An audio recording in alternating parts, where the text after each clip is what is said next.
Lindsay Tanner's latest book, Politics Without Purpose, has now hit the streets, and it's also hit the Labor Party with a dull thud. The Labor Party had the right to complain about the timing. It really could have been better.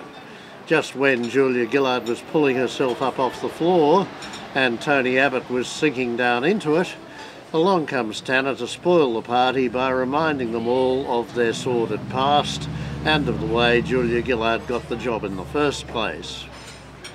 But it must be said that no matter when the book had come out, there were always going to be those who complained about it and complained about it long and loud. "Let them bury their dead," said the naysayers. "It's all over now. We're moving forward. We've moved on. We don't need to go back over all that stuff." Well, they mightn't, but history does. And getting a first-hand account of it from one of the principal players of the time was always going to be worthwhile. Now, Tanner has always been something of an enemy of Julia Gillard's, and everything that he said was going to be seen from that perspective. But what must also be said is that Tanner was one of the best and brightest of the Labor Party, and has been the best and brightest not only of his generation, but of 2 or 3 preceding it.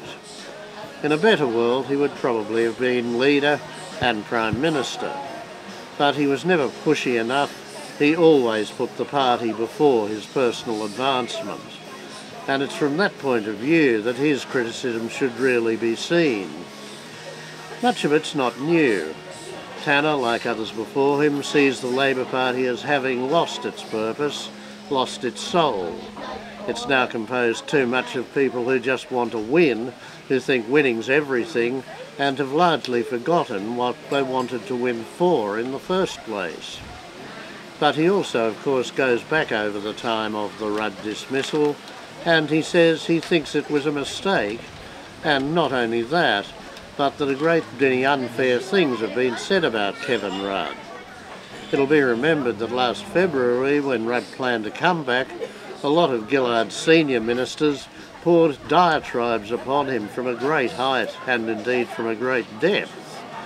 They were scathing, vituperative and frankly wrong. And Tanner has said that they're frankly wrong, that it was not only untrue, exaggerated and silly of them to say so, but it also gave Abbott a weapon which will undoubtedly be used against them in the next election.